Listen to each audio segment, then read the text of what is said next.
السلام علیکم۔ رمضان کی مبارک راتیں ہوں، ہم تراویح کے لیے کھڑے ہوں اور امام کی خوبصورت آواز میں قرآن گونج رہا ہو، سبحان اللہ۔ لیکن امام کا کردار صرف نماز پڑھانے تک محدود نہیں ہے، در حقیقت وہ اللہ کے کلام کا آمین اور امت کا رہبر ہوتا ہے۔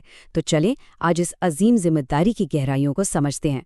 جیسا کہ اللہ تعالیٰ خود فرماتے ہیں، رمضان تو ہے ہی قرآن کا مہینہ، اور اسی بابرکت مہینے میں اللہ تعالیٰ ہمارے حفاظ کرام کو یہ اعزاز بخشتے ہیں کہ وہ امت کے آگے کھڑے ہوں اور اس مقدس کلام کی امانت ہم تک پہنچائیں۔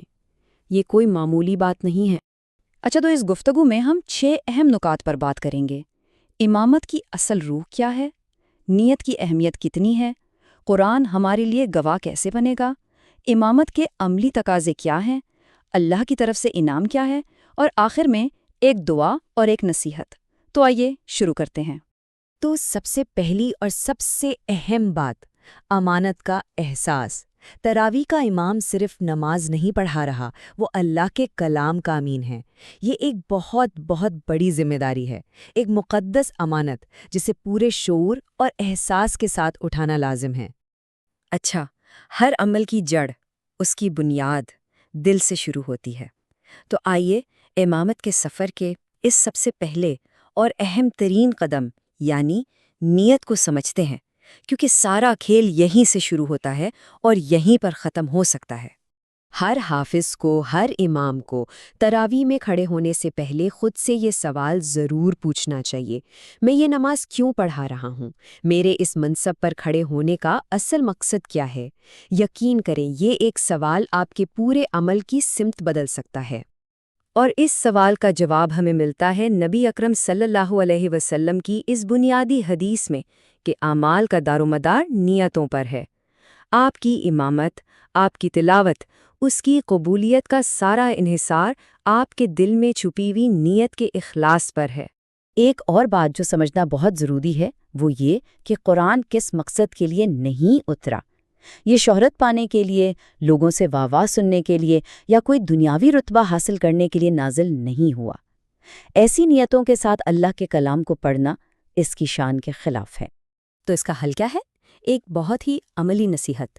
ہر رات تراویح سے پہلے بس ایک لمحے کے لیے اپنی نیت کو تازہ کریں۔ دل ہی دل میں یہ عہد کریں کہ اے اللہ، میں تیرا کلام صرف اور صرف تیری رضا کے لیے سنا رہا ہوں، مجھے کسی اور سے کچھ نہیں چاہیے۔ اب ہم ایک بہت ہی سنجیدہ اور سچ پوچھیں تو دل دہلا دینے والے موضوع کی طرف بڑھ رہے ہیں۔ یہ سمجھنا کہ یہی قرآن جسے ہم پڑھتے اور سنتے ہیں قیامت کے دن ایک گواہ بن کر آئے گا۔ نبی اکرم صلی اللہ علیہ وسلم کا یہ فرمان سوچنے پر مجبور کر دیتا ہے کہ قرآن یا تو تمہارے حق میں دلیل ہوگا یا تمہارے خلاف۔ سوچیں، کوئی تیسرا راستہ نہیں ہے۔ یہ یا تو آپ کا وکیل ہوگا یا پھر آپ کے خلاف گواہ بن کے کھڑا ہو جائے گا۔ تو سوال یہ ہے کہ قرآن ہمارے حق میں گواہی کب دے گا؟ تب جب زبان کی تلاوت کے ساتھ ساتھ ہمارا دل، ہمارا کردار اور ہمارے اعمال بھی اس کے پیغام کے مطابق ہوں۔ اور اس کے برعکس یہ ہمارے خلاف کب کھڑا ہوگا؟ جب زبان تو قرآن پڑھ رہی ہو مگر نیت میں کھوٹ ہو، کردار میں تضاد ہو اور اعمال اس کی تعلیمات کے بالکل الٹ ہوں۔ اللہ ہمیں اس سے بچائے۔ اچھا، نیت اور اخلاص تو ہو گیا دل کا معاملہ۔ اب آتے ہیں امامت کے عملی ستونوں پر۔ یہ وہ ٹھوس اصول ہیں جو ایک امام کو واقعی مؤثر اور قابل بناتے ہیں۔ اور ہاں، یہ صرف امام کی نہیں بلکہ مسجد کی انتظامیہ کی بھی بہت بڑی ذمہ داری ہے کہ وہ ایسے ہی اہل امام کا انتخاب کریں جو ان اصولوں پر پورا اترتے ہوں۔ تو یہ 3 ستون ہیں۔ سب سے پہلی چیز صحیح تلاوت، جو قرآن کا بنیادی حق ہے۔ دوسری چیز مضبوط تیاری، جو امام کے اعتماد اور نماز کے سکون کی بنیاد ہے۔ اور تیسری چیز مقتدیوں کا خیال رکھنا، جو کہ ہمارے نبی صلی اللہ علیہ وسلم کی سنت ہے۔ اللہ کا حکم بالکل صاف ہے، قرآن کو ٹھہر ٹھہر کر ترتیل کے ساتھ پڑھو۔ اس کا سیدھا مطلب ہے تجوید کے ساتھ ہر حرف کو اس کا حق دینا۔ اور خاص طور پر تراویح میں یہ جو جلد بازی کا رواج ہے نا، جس میں تلفظ کی ادائیگی تک رہ جاتی ہے، یہ قرآن کے حق کے ساتھ سراسر زیادتی ہے۔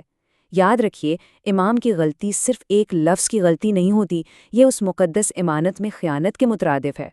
ایک بات ذہن میں بٹھا لیں، امامت صرف اچھی آواز کا کھیل نہیں، امامت مضبوط تیاری سے ہوتی ہے۔